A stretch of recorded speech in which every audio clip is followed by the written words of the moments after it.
어떻게 되지? 해요. 자, 우리 말씀 또 함께 나누겠습니다. 마태복음 28장 18절에서 10절 말씀 한번 보여주세요. 우리 제일 처음 읽었던 말씀인데요. 우리 두 분에게만 드리는 말씀이 아니고 우리 모두에게 드리는 말씀입니다. 이 시간 함께 은혜를 나눌 때 성령께서 우리를 가르쳐 주시고 생각나게 하시기를 믿습니다. 네, 그 기름 부으심이 우리에게 모든 것을 가르친다 그랬어요. 자, 이 말씀은 우리 너무 잘 아는 말씀이죠. 예수께서 나와 말씀하여 이르시되 하늘과 땅의 모든 권세를 내게 주셨으니 그러므로 너희는 가서 모든 민족을 제자로 삼아 아버지와 아들과 성령 이름으로 세례를 베풀고 내가 너희에게 분부한 모든 것을 가르쳐 시키고 그럴지어다 내가 세상 끝날까지 너희와 항상 함께 있으리라 하십니다. 하늘과 땅의 모든 권세를 누가 가졌어요? 예수님. 그럼 누가 가야 돼요? 그분이 가야죠. 가진 그분이 하늘과 땅의 권세를 가진데 왜 나보고 가래요? 그분이 가졌으면 그분이 가야지. 근데 어떤 사람이 야, 나 돈 엄청 많거든? 그러니까 네가 가. 아니 돈 많으신 분이 가야지 왜 나보고 가래요? 그게 아니잖아요. 그 무슨 뜻이죠? 나 돈 엄청 많으니까 내가 시키는 대로 알아서 시키는 대로 하기만 하면 돼. 네가 일단 가. 그러면 거기서 드는 모든 돈은 다 어떻게 하겠다는 거예요? 대주겠다는 거잖아요. 그런 뜻이에요. 그래서 뭐라 그래요? 다음에 우리 김예성 형제가 지금 지희 세례 받는 게 너무 감동을 받았는지 딴 생각하고 있어요. 정신 차리고 원고 봐가면서 넘겨주세요. 엄마 도와주세요. 예성이가 지금 넋이 나갔어. 빨간 글자만 읽어볼까요? 시작. 내가 세상 끝날까지 너희와 항상 함께 있으리라 하시니라. 네, 그분이 능력을 가졌는데 내가 가야 되는 이유는 뭐예요? 그분이 함께 하면서 하늘과 땅의 모든 것은 내가 가졌지만 너를 보내지만 그런 내가 너와 함께 하겠다는 거죠. 예수님이 함께 계시니까 그냥 능력 없는 채로 보내는 것도 아니고 뭐 능력을 줘서 보내는 것도 아니에요. 정확하게. 능력 있는 분이 함께 가시겠다. 함께.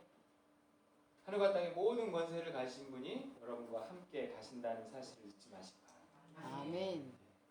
형제, 알죠? 알죠? 좋아요.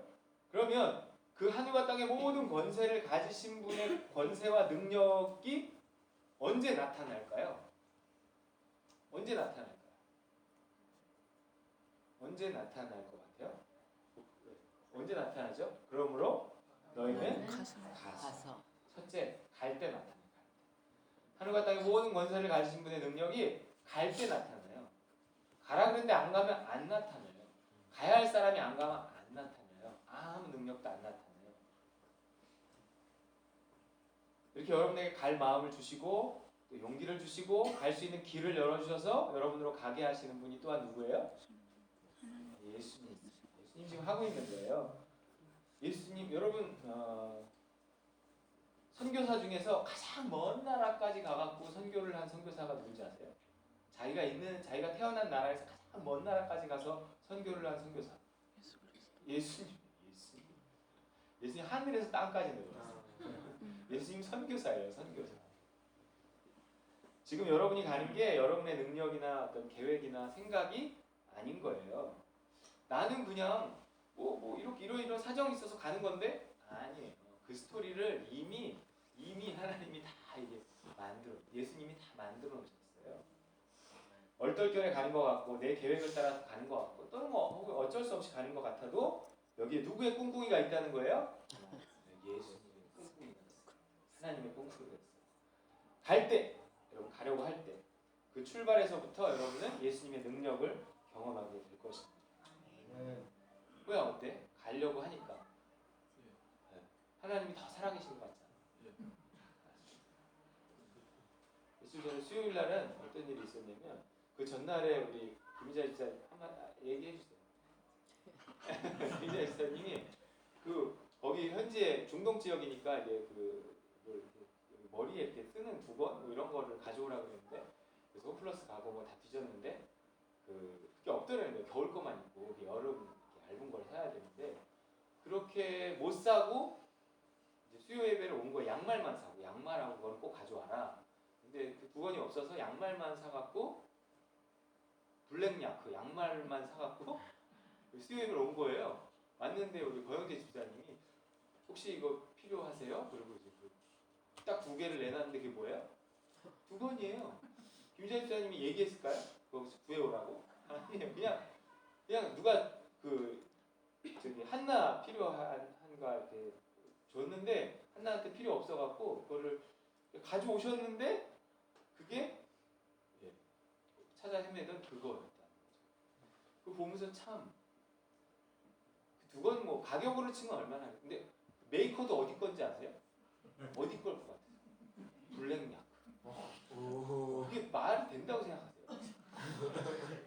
메이커도 같고 그렇게 찾아 헤매고 아무도 서로 얘기하지 않았는데 그게 그 자리에 딱 있는 거예요.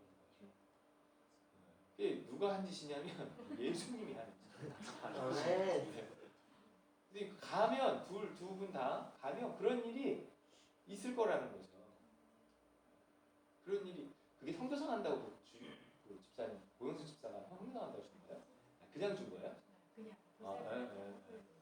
하여튼 뭐 가면 이런 일들이 더 많이 경험돼요. 왜요? 갔기 때문에. 너희는 가면 그런 게 가려고 할 때도 이렇게 나타난다. 하나님의 살아계심과 하나님의 하늘과 땅의 모든 권세를 가지신 분의 능력을 이렇게 나타내시는 거예요. 그때 하나님은 살아계시는 분, 나와 함께 하시는 분, 나를 사랑하시는 분 이런 거를 고백하고 감사하고 카톡으로 올려야 돼요. 알았죠? 알았죠? 단체 카톡에 이렇게 올리고 나눠야 돼요. 이게 중요해요. 말하는 게, 표현하는 게 중요해요. 아 이게 하나님이 해주신 거구나 하고 마음만 품는 것과 그 마음을 고백하는 것은 달라요. 굉장히 중요합니다. 자, 그래서 여러분도 그렇지만 저는 뭐 외국으로 나간 선교단은 아니지만 국내 선교사잖아요. 하나님 개척하기 위해서 개척을 시작했는데 개척을 시작하기 전보다 개척하려고 마음 먹었을 때 개척했을 때 훨씬 더 하나님의 많은 능력을 경험했어요. 하나님 정말 살아계십니다. 여러분 갈 때 예수님의 능력은 하늘과 땅의 모든 권세를 가진 예수님의 능력은 언제 나타나느냐? 갈 때, 가려고 할 때 순종해서 무언가 이 땅 끝까지 복음을 전하는 일에 내가 쓰임 받으려고 할 때 그 능력은 더 많이 나타나요. 자, 두 번째 뭐예요? 읽어볼까요? 빨간 글자 모든 민족을 제자로 삼아. 하늘과 땅의 모든 권세를 가지신 분의 능력은 여러분이 어떤 제자 삼으려고 할 때예요. 나 혼자만 신앙생활하는 것이 아니라 나를 넘어서서 내가 누군가를 섬겨야 되는데 내가 누군가를 길러야 되는데 내가 누군가를 제자 삼아야 하는데 라는 생각을 할 때 그렇게 하려고 할 때 나타난다는 거예요. 여러분 누군가 전도 대상자를 찍고요 기도하고 집으로 초대도 하고 선물도 하고 집밥 모임도 그런 거예요. 그래서 나중에는 여러분의 집에서도 해야 돼요. 여러분의 집에서 여러분 식구들만 모이더라도 일단 하면 누군가를 이렇게 초대하고 우리 교회로 올 사람을 초대하라는 건 아니고요. 신앙생활 하다가 실족한 사람 아니면 신앙이 없는 사람 아니면 전혀 상관없이 그냥 집으로 초대해서 밥을 먹으면 그 사람 마음이 열리거든요. 그 다음 일은 그 다음에 하나님이 하시는 거예요. 그러한 것이 집밥 모임이에요. 우리가 하는 모임이거든요. 그 일을 하려고 할 때 하나님이 역사하시는 거죠. 우리 집은 그걸 우리 김기만 집사님이 담당하고 이숙희 사모도 하지만 일하니까 담당하고 계시고 요즘에 더 건강하신 것 같아요. 그죠? 할 때, 이거 하려고 할 때 하늘과 땅의 모든 권세를 가지고 그런 능력이 드러난단 말이에요. 마음만으로 10,000명 전도하는 사람이 있어요. 내가 마음으로 진짜 10,000명 전도했는데 그거는 크게 소용없습니다. 여러분 진짜 제자 찍어야 돼요. 찍고 마음으로 실제로 품고 기도하고 불가능한 사람 같아도 기도하고 그리고 뭔가 내가 밥 한 끼라도 사주고 조그만 선물 하나라도 주고 그럴 때 성령은 그 가운데서 역사하신다는 거예요. 예수님은 일하시는 겁니다. 자, 세 번째 뭐 할 때예요? 시작. 아버지와 아들과 성령의 이름으로 오늘 5명이 침례를 받아요. 내 능력으로 되는 게 아니에요. 하늘과 땅의 모든 권세를 가지신 분의 능력으로 되는 거예요. 이게 믿는다고 해도 세례받자고 하면 한사코 거절하는 게 있어요. 그때는 기도하면서 권면해야지 협박한다고 될 건 아니죠. 사람의 능력으로 안 되는 거예요. 그냥 쉽게 될 것 같은 침례에 수많은 방해가 사실은 있어요. 그리스도의 능력이 필요한 거예요. 어떤 구체적인 방해가 있었는지 모르겠지만 침례받으려고 하는 걸 마귀가 싫어하기 때문에 방해가 있어요. 저도 이번 주 거의 죽을 뻔했다고 해야 될까? 그래도 지난번 첫 번째 왜 그 1일 부흥회 할 때 그때 또 딱 독감이었던 것 같아요. 감기 걸렸잖아요. 그때보다는 나아요. 그때보다는 나아요. 그때도 정말 희한하게 저는 그렇게 감기가 심하게 걸린 적이 아무 기억이 없어요. 약간 목이 아프면 그러다 말고 그 병원에서 감기약을 지어본 기억이 정말 없을 정도인데 그때도 특별한 게 없었는데 그렇게 심하게 감기가 걸렸어요. 걸렸는데도 했어요. 걸렸는데도 하면 그 다음에 좀 쉬워져요. 이번에 오늘 하송 예배도 있고 침례식도 있어요. 마귀가 좋아하겠어요? 안 좋아한단 말이에요. 그렇기 때문에 또 감기가 왔어요. 왜 온지도 모르겠어요. 갑자기 월요일날 아무 이유 없이 수련회 갔는데 그 다음날부터 잘 잤는데 갑자기 체하더니 감기가 오더니 이상한 방향으로 영적인 싸움 같다. 그런데 엊그저께는 또 오한이 들고 막 감기가 몸살이 와서 새벽에 정말 힘들었어요. 근데 지난번처럼 힘들진 않았어요. 그래서 예수님이 공생애를 시작하려고 할 때 마귀가 시험하잖아요. 근데 그 시험을 예수님이 이긴단 말이에요. 그 다음에 마귀가 그와 같이 시험하지는 않아요. 방해해도 그와 같이 방해하지 못해요. 이게 마귀가 이미 자신의 모습을 드러낸다는 것은 내가 그걸 알아보는 순간 걔는 반은 진 거야. 원래 나는 이기고 시작하는 게임이기는 하지만 자기가 드러내는 거거든요. 마귀가 살아있다. 마귀가 있다. 존재한다. 자기가 이런 일들을 싫어한다. 라고 구체적인 어떤 방해로 드러내는데 내가 그걸 알아보고 대적하고 이러면 다음 싸움은 훨씬 더 쉬워져요. 얘는 방해가 안 되는구나. 얘는 방해하면 더 기도하는구나. 얘는 아파도 하는구나. 이걸 자꾸 보여주면 마귀가 그 다음에는 자기 자신을 자꾸 드러낼 이유가 없어. 똑똑하거든. 우리가 이겨야 돼. 이거 선교에서 굉장히 중요해요. 선교든 전도든 교회든 영적인 싸움이에요. 그 싸움에 승리해서 열매가 맺혀지는 거지 어떤 싸움이 없이 아무런 하나님 나라의 확장 출애굽해서 가나안 땅을 정복할 때 싸웠단 말이에요. 전쟁했어요. 끊임없는 전쟁을 통해 정복했지 가나안 땅이 비어있지 않았단 말이에요. 하나님 나라 확장이라는 것은요. 누군가를 하나님 나라 안으로 데려온다는 게 하나님 나라 확장이잖아요. 그 일은 그냥 되는 게 아니에요. 싸움을 통해 된다는 거예요. 그래서 우리가 싸움을 통해 고난이 있지만 그것을 이상한 일을 당하는 것 같이 이상히 여기지 말라고 했어요. 그래야 확장이 있어요. 그래야 확장이 있어요. 우리 교회 나오고 아픈 분들도 혹시 있을지 모르겠어요. 마귀가 싫어하니까 그럴수록 더 나아요. 그럴수록 더 열심히 해요. 그러면 어느 순간 그게 끝나고요. 이게 마귀가 하는 일이구나라는 걸 깨달으면 싸움은 훨씬 쉬워져요. 깨달으시기 바랍니다. 자, 그래요. 넷째, 하늘과 땅의 모든 권세를 가진 분의 능력이 언제 드러나느냐? 빨간 글씨 읽어보겠습니다. 시작. 내가 너희에게 분부한 모든 것을 가르쳐 지키게 하라. 여러분 가르치고 지키게 하는 일을 할 때 성령은 역사하세요. 예수님의 능력을 드러난다는 거예요. 근데 이 일에 있어서 많은 목회자들이 선교사들이 잘못된 길로 가요. 무슨 얘기인지 아세요? 가르쳐도 지키지 않아요. 가르쳐도 지키지 않아요. 가르쳐도 성도들이 가르친 대로 살지 않아요. 사람이 잘 변하지 않아요. 나이 드신 목회자분들하고 모여도 이런 얘기를 해요. 사람이 변해?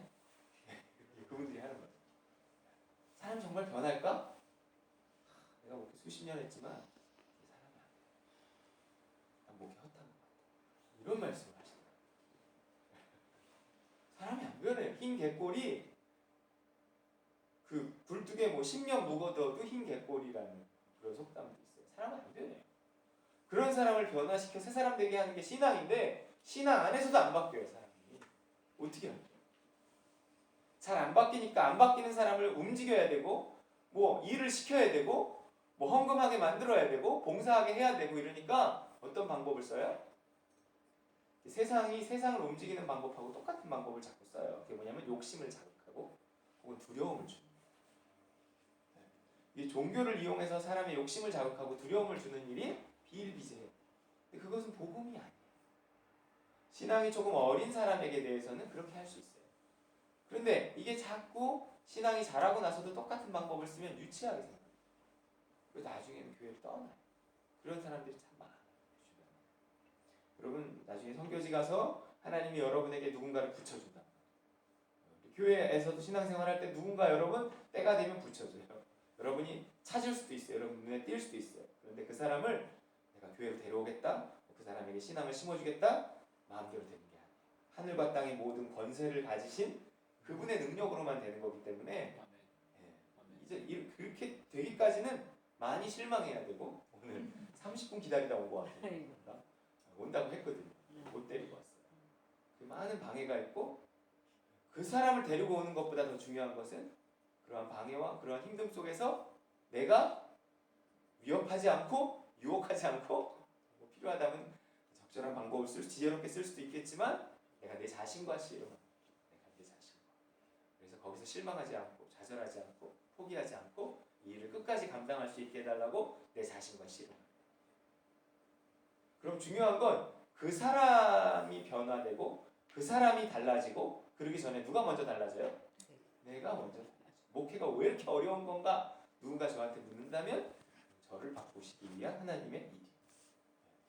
그게 성도가 안 바뀌어서 목회가 힘든 것이 아니라 내가 안 바뀌어서 목회가 힘든 거라는 생각을 점점 더 해요. 그렇기 때문에 열매를 얻는 가나안 땅의 전쟁이라는 것은 가나안 땅은 싸우는 대로 내 땅이 되거든요.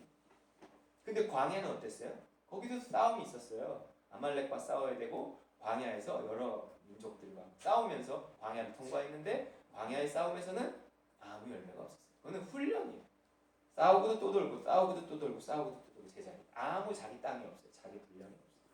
그건 훈련을 위한 싸움이기 때문에 여러분이 가서 훈련을 위한 싸움을 아마 먼저 해야 될 거예요. 만들어지지 않았잖아 아직. 누구나 다 많이 죽을 때까지 물론 훈련하는 거긴 하지만 열매가 이렇게 쉽게 있는 것은 아니에요. 너무 쉽게 맺어진 열매는 또 열매가 아닐 수도 있고요. 그렇기 때문에 내가 가서 무슨 일을 해야 되나 지금 모르고 가고 무슨 일이 있다 하더라도 내가 가서 뭐 열심히 해야지 뭐 이런다고 또 마음대로 되는 것도 아니고 그냥 내가 가면 내가 하나님의 뜻을 따라서 순종해야지. 그리고 내가 누군가를 정말 제자 삼고 세례주고 내가 하나님의 백성 만드는 그 일에 내가 쓰임 받아야지 라는 생각을 갖고 하되 열매는 하나님께 맡겨야 돼요. 쉽지는 않아요. 하늘과 땅의 모든 권세를 가진 분의 능력으로만 되니까 이 얘기를 하는 거지 내 능력으로 된다면 네가 알아서 하라고 가르치고 지키게 하는 일 네가 알아서 해. 그게 안 돼. 사람이 안 바뀌면 기도하고 씨름할 일이지 위협하거나 유혹할 일은 아니라고. 이게 참 어려워요. 그 사람하고 싸우지 않고 나 자신과 싸우는 거예요. 하지만 이 길에서 이 씨름에서 나 자신이 먼저 구원받습니다. 자, 결론적으로 우리가 믿는 예수님이요 하늘과 땅의 모든 권세를 가지신 분으로 우리의 뼛속까지 우리가 느껴지고 아 정말 예수님은 하늘과 땅의 모든 권세를 가지신 분이구나 하고 우리의 뼛속까지 막 이렇게 느껴지고 체험되기 위해서 우리의 삶이 어디에 초점을 맞춰서 살아가야 돼요. 예수님의 능력을 우리 삶에서 풍성히 경험하며 살기 위해서는 우리 삶을 어디에 초점을 맞춰야 된다는 얘기를 하는 거예요. 전도와 선교에 초점을 맞춰야 돼요. 당장 그것이 눈에 띄게 되고 안 되고는 상관없어요. 거기에 초점을 맞춰요. 하나님은 나를 준비시켜서 교회를 세우세요. 그래서 그 교회를 준비시켜서 뭘 하시는 거예요? 선교와 전도를 하는 거예요. 여러분이 개인적으로 하는 일은 또한 교회를 통해서 하는 일과 같아요. 선교의 전초기지는 교회예요. 우린 먹고 사는 일에 초점을 맞추지만 하나님은 전도와 선교를 위해서 먹고 살 길을 열어주시는 거예요. 먹고 사는 일 그 자체가 목적이 아니라 하나님은 야, 전도와 선교를 위해서는 먹고 사는 일 해결해 줘야 되는데 그러고 해결해 준다는 거예요. 무슨 뜻인지 아시겠어요? 하나님의 생각의 방식이에요. 하나님의 우선순위예요. 우린 자식들 안정적인 삶을 살게 하는 초점을 맞추지만 하나님은 그들을 통해서 전도와 선교가 되는 방향 안에서 그들의 길을 열어주십니다. 그럼 우리의 초점을 잘 맞춰요. 선교와 전도. 고상하게 말하면 뭐라고 해요? 따라해볼까요? 하나님 나라의 확장. 하나님 나라의 확장. 하나님 나라의 확장. 하나님 나라의 이게 뭐 확장. 고상하게 말하는 거예요. 근데 이걸 누가 해요? 누가 해요? 예수님이. 누가 해요? 내가 해요. 예수님이 하는데 또 내가 하는 거예요. 그럼 내가 예수를 그리스도로 모시고요. 왕으로 모시고 예수님의 뜻대로 순종하다 보면 결국 예수님이 이끄시는 삶을 살다 보면 우리 삶은 어디로 향해서 갈 것 같아요? 따라해볼까요? 선교, 전도, 하나님 나라의 확장. 그냥 그렇게 가게 돼 있어요. 그냥 그렇게 가게 돼 있다니까요. 내가 거기에 굳이 맞추지 않아도 내가 믿음이라는 것에, 순종이라는 것에 내 삶의 초점을 맞추면 그렇게 가요. 그분이 이끌어 가시니까. 선교사가 이끌어 가시니까 어디로 가겠어? 예수를 또 그리스도로 모신다는 것은 결국 내 안에 계신 성령의 인도를 따르는 것이고요. 믿음을 따르는 거잖아요. 그래서 믿음을 따르다 보면 내 삶은 결국 그 방향으로 가게 된다는 거예요. 그래서 오늘 두 번째 말씀이 사도행전 1장 8절이었어요. 읽어볼까요? 유명한 말씀들이에요. 시작. 오직 성령이 너에게 임하시면 너희가 권능을 받고 예루살렘과 온 유대와 사마리아 땅 끝까지 이르러 내 증인이 되리라 하시니라. 아까 권영재 집사님도 얘기하셨지만 이 구절의 핵심은요. 뭐예요? 되리라예요. 되리라. 되라가 아니에요. 되리라예요. 그렇게 된다는 거예요. 내가 의도하지 않아도 결국 그렇게 돼요. 어떻게 하면? 성령이 임하십니다. 여러분 성령을 다 임하셨잖아요.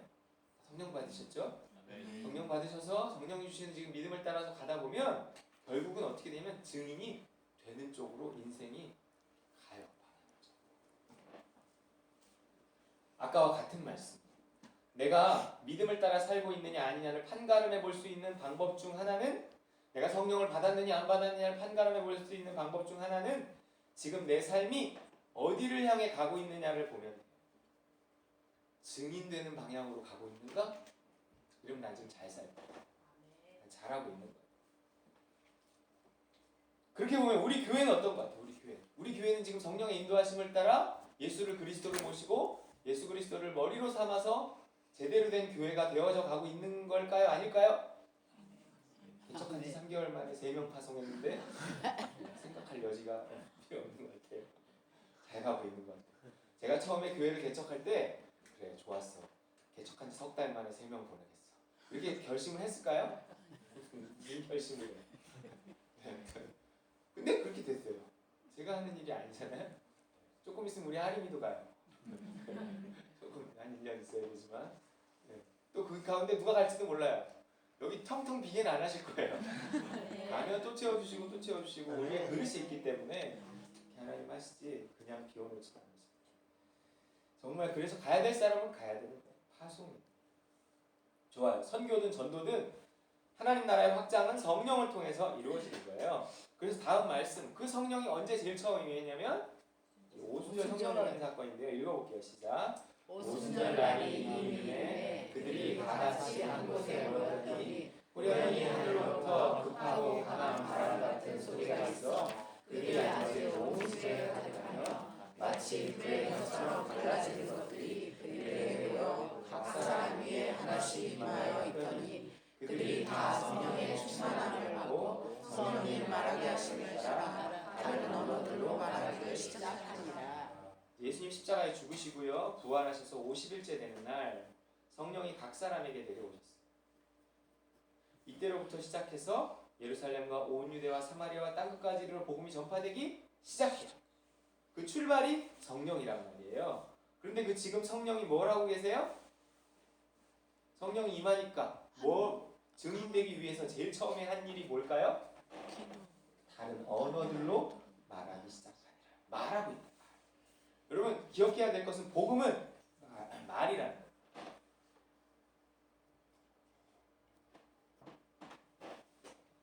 여러분 성령이 말하게 하심을 따라 말하는 게 전도고 선교고 그래요. 갖고 입 꽉 다물고 누가 알아주겠지. 내가 이렇게 착하게 살면 복음이 전해지겠지. 절대 안 전해져요. 절대. 착하게 사는 것만으로 절대 복음이 전해지지 않습니다. 물론 삶으로도 증거되어야 되지만 그 삶이라는 것은 말이 없는 삶만은 아무 의미가 없어요. 삶이 중요하지만 그 삶은 말을 하기 위한 어떤 토대로서의 중요한 거죠. 일단 전도나 선교에 있어서 중요한 건 말이에요. 말하지 않으면 아무 일도 일어나지 않아요. 여러분 말을 너무 아끼지 마시기 바라요. 그래서 우리 설교 전에 이렇게 다 돌아가면서 말하는 거예요. 사람이 마음으로 믿어 의에 이르고 입으로 시인해서 구원에 이른다. 말이 그만큼 중요하지 않아요. 말을 못하잖아요? 구원도 못 받아요. 아시겠어요? 표현해야 된다는 거예요. 말 못하는 분들은요, 표현은 할 수 있잖아요. 눈동자라도 깜빡일 수 있으면 되는 표현해. 잘못하면 말을 너무 아끼면 하나님이 오해해요. 뭐라고 오해하냐면 야 네가 나와 복음을 부끄러워하는구나. 왜? 아니에요. 전 혹시 괜히 말하고 다니면 제 삶도 받쳐지지 않는데 자꾸 말하고 다니면 하나님 욕먹을까 봐 오히려 조심하는 건데요. 하나님 뭐라 그러시잖아요. 지나친 조심은 교만이다. 지나친 조심은 교만이다. 말하면서 그러더라. 어? 실수하면서 그러잖아. 그럼 우리는요. 우리의 삶이 충분히 말을 할 만한 삶이 될 때까지 아무 말 하지 않는 거야. 죽을 때까지 말하면 돼. 우리가 그렇게 완벽하게 살면 안 되죠. 저도 이거 안지 얼마 안 됐어요. 정말. 누구를 통해 전도가 되나 봤더니 삶은 별론데 나가서 막 말하는 사람이 결국 누구 데려오더라고. 참 이상하다. 참 희한하다. 사람을 통해 하나님이 일하시지. 말했기 때문에. 이거 굉장히 중요한 거야. 우리 집사람 태영이를 왜 데리고 온지 아세요? 우리 집사람의 삶이 훌륭했기 때문에 별로 안 나는 더 안 훌륭하지만 말했기 때문에. 집사람 말을 정말 잘해. 나는 이만한 거를 요만하게 말하거든요. 조심스럽게. 집사람 요만한 걸 이만하게. 처음엔 제가 그거를 좀 이상하게 생각했어요. 뭐 이렇게 풀려 말하지? 그러거든요. 그게 아니라 하나님은 그 말을 또 해보나 되게 크게 웃는데 좀 죽으려고 그래 지금. 되게 중요하더라고요. 집사람한테 배웠다니까요. 중요한 거예요. 중요한 거예요. 말하는 게 중요해요. 결국 다음 말씀도 베드로가 성령을 받고 무엇을 통해서 전도했는지를 보여주고 있는 게 말씀 읽어볼까요? 시작. 베드로가 이르되 너희가 회개하여 각각 예수 그리스도의 이름으로 세례를 받고 죄 사함을 받아라. 그리하면 성령의 선물을 받으니 이 약속은 너희와 너희 자녀와 모든 먼데 사람 곧 주 우리 하나님이 얼마든지 부르시는 자들에게 하실 것이라 하고 또 여러 말로 증하며 권하여 이르되 너희가 이 패역한 세대에서 구원을 받으라 하니 그 말을 받은 사람들은 세례를 받음에 이날의 신도의 수가 3천이나 더하더라. 초대교회에서 성령이 임해서 사람들이 얼마나 삶이 변화됐는지는 잘 모르겠지만 가장 많은 일들이 일어났어요. 근데 그때 사람들이 한 게 뭐예요? 여러 말로 확증하고 그 말을 받은 사람들은 세례를 받음에 이날의 신도의 수가 3천이나. 아시겠습니까? 여러분 성령을 따라 살면 성령을 따라 말하게 되고요. 성령을 따라 말하게 될 때 그 말에 하늘과 땅의 모든 권세를 가지신 분의 능력이 나타나고 구원의 역사가 일어난다는 거예요. 이런 삶은 굉장히 중요해요. 그렇게 전도에 와서 전도한 그 사람 때문에 실족해서 교회를 안 나오는 사람 많이 봤어요. 그렇지만 그게 무서워서 전도 안 하면 그 사람 2명 데려오면 그래도 1명 나가지 2명 안 나가더라고요. 옛날에 이렇게 보면 그 1명 남잖아. 그래 남는 거예요. 근데 너무 조심스러운 사람은 너무 조심스러워서 1명도 안 데려와요. 1명도 안 남아요. 자기는 나중에 하겠대. 자기의 삶이 충분히 그렇게 정말 내가 2명 데려오면 2명 남길 수 있는 사람이 될 때 그때 하겠다 그러는데 평생 전도 못하고. 내가 하여튼 교회 다니면서 많이 본 거예요. 꼭 전도를 교회 데려오는 것은 아니지만 하여튼 그렇다는 거예요. 말이. 자 끝으로 선교와 전도에 있어서 중요한 사실 한 가지는요. 내 생각대로 안 된다는 거예요. 실패가 성공이 될지 성공이 실패가 될지 아무도 몰라요. 여러분 쉽게 절망하면 안 됩니다. 그래서 다음 이야기는요. 그렇게 성령 충만했고 그렇게 말을 잘했던 전도자 스데반이 너무 쉽게 죽어버린 사건에 관한 얘기예요. 성령이 충만하고 성령을 따라 말하고 삶도 훌륭하고 이러면 전도 잘할 것 같죠. 또 꼭 그러지 않아요. 그건 전도는 또 은사 받은 사람이 또 잘하죠.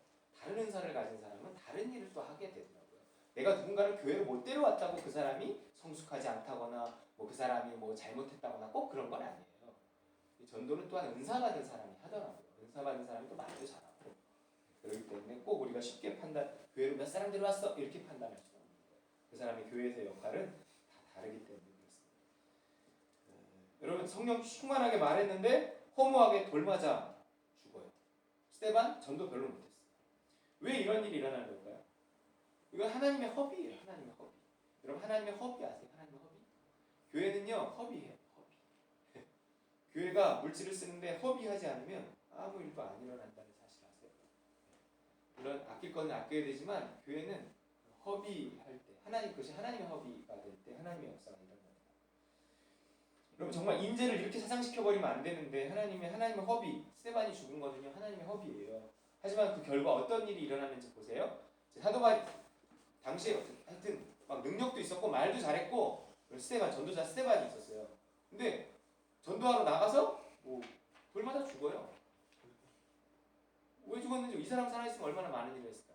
예수님이 한 70만 살아셨어도 어떤 일이 있을까. 33살에 죽었어요. 같이 읽어볼게요. 시작.